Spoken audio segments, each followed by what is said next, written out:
एक ऐसा लड़का जो कि शुरुआत में बहुत ही जोशीला था पर बहुत ही ज़्यादा वीक था। पर ऐसा क्या हुआ कि आने वाले समय में वो सबसे ज़्यादा खतरनाक इंसान इस दुनिया का बन चुका था और जिसने 80% of the population wipe out कर दी थी। And yes, you guessed it right, I am talking about Eren Jaeger. 待っていたんだろう、ずっと2000年前から誰か。悪いな、すっげえ広い。そこ。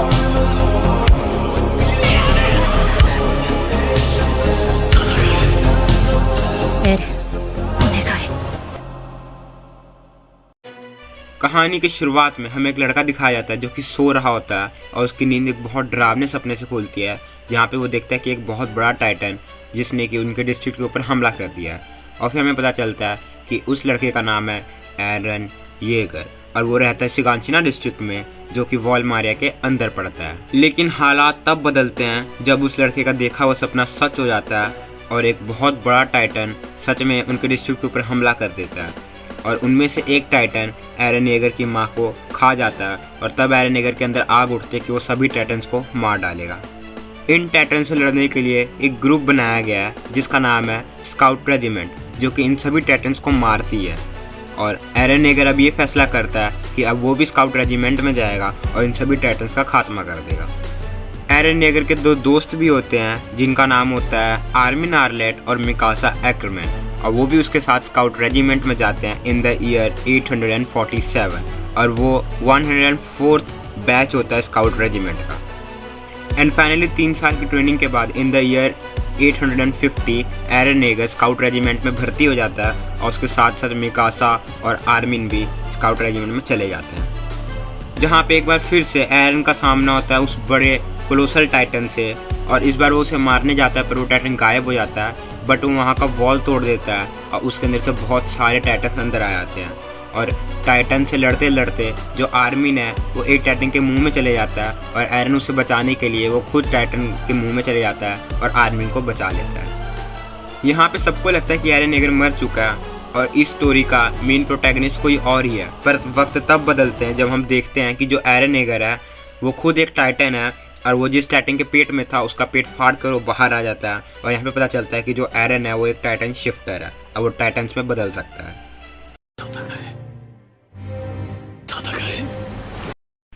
एरन का टाइटन फॉर्म, जो कि एक 15 मीटर का टाइटन है और जिसके बड़े कान और जीभ हैं और वो इतनी जोर से दहाड़ता है कि सबके कान फट जाएं। एरन का टाइटन बहुत ही ज़्यादा पावरफुल था और उसकी आंखें थोड़ी फ्लेमिंग ग्रीन ग्लो टाइप की थी और उसके टाइटन का नाम था अटैक टाइटन। और साथ ही साथ उसको अपने फादर से अटैक टाइटन के साथ साथ फाउंडिंग टाइटन भी मिला था। फाउंडिंग टाइटन की मदद से वो बाकी सारे टाइटन्स को कंट्रोल कर सकता था, बट उसे अभी अपनी ये पावर अनलॉक नहीं करी थी और उसे नहीं पता था कि वो दूसरे टाइटन्स को भी कंट्रोल कर सकता है। और जब फ्यूचर में वो बड़ा होता है और उसे कंट्रोल करना आता है तो साथ ही साथ वॉरहैमर टाइटन को भी अपने अंदर समा लेता है। जो एरन का फाउंडिंग टाइटन है वो अराउंड 255 मीटर्स का टाइटन है, जो कि सबसे बड़ा टाइटन है अटैक ऑन टाइटन की हिस्ट्री में। और वो सारे टाइटन को कंट्रोल कर सकता है और उसने सीजन 4 के एंड में सारे कोलोसल टाइटन को आज़ाद करके और दुनिया के 80% ऑफ द पॉपुलेशन ख़त्म कर दी थी।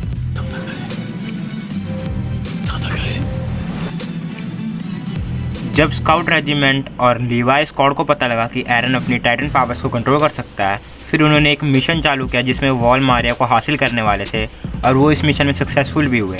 फिर जो एरन था वो अपने घर गया और जब वो घर के अपने बेसमेंट में गया तो उसे एक बुक मिली जिसके अंदर टाइटन्स के बारे में सब कुछ लिखा था। और उन्हें पता लगता है कि एक सिविलाइजेशन है जिसको मार्लियंस कहा जाता है और उन्होंने उनकी वजह से ही ये आइलियंस आज यहाँ पैराडाइज आइलैंड पे रहते हैं। और इन्होंने प्लान बनाया कि हम जाएंगे मार्लेस और वहाँ पे सबको ख़त्म करके और वहाँ से हम वॉरहैमर टाइटन और बाकी जितने भी टाइटन हैं वो सारे ऑक्यूपाई कर लेंगे। इन द ईयर 851 जब एरन येगर और बाकी सारे स्काउट रेजिमेंट मिशन के ऊपर काम कर रहे थे तब उन्हें पहली बार मार्लियंस की तरफ से कोई आता हुआ दिखता है और वो एक शिप होती है और एरन टाइटन फॉर्म में आके उस शिप को उठा के और अपने पैराडाइज आइलैंड ले आता है और वो पहली बार मार्लेस के लोगों से मिलते हैं और उन्हें कैद कर लेते हैं। अगले 3 सालों तक मार्लेस ने टोटल 32 स्काउटिंग शिप्स भेजी थी पैराडाइज आइलैंड के ऊपर, पर जो एरन और आर्मी ने उन्होंने वो सारी शिप्स तबाह कर दी थी। फिर जो एरन है वो खुद भेस बदल के जाता है मायरलेस के मेन आइलैंड पे और वहाँ पे काफ़ी दिनों तक रहता है। और फिर एंड में जब वो रेनर से मिलता है तो वो ट्रांसफॉर्म हो जाता है और रेनर को मारने की कोशिश करता है। और उस समय वहाँ पे मार्लिस के मेन आइलैंड पे टाइबर फेस्टिवल चल रहा होता है और जो विली टाइबर है उसके पास होता है वॉर हैमर टाइटन और एरन उससे फाइट करके वॉर हैमर टाइटन को हरा देता है और उसे खा के वॉर हैमर टाइटन को ऑक्यूपाई कर लेता है। एरन रेनर से भी फाइट करता है और जॉ टाइटन को मारने वाला होता है, लेकिन रेनर जो है वो जॉ टाइटन को बचा लेता है और उनका मिशन बस यही था कि उन्हें वॉर हैमर टाइटन चाहिए था और एरन और उनके जितने भी स्काउट थे वो वापस चले जाते हैं paradise island.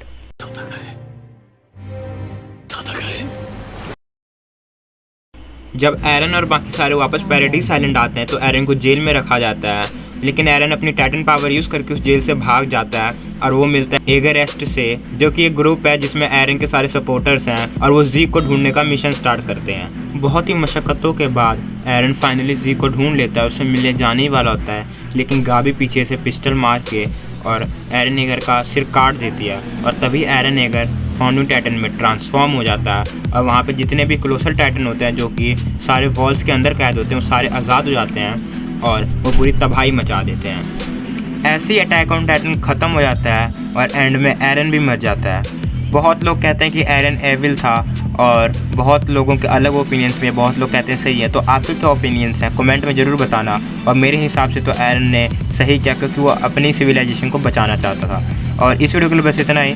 Thanks for watching.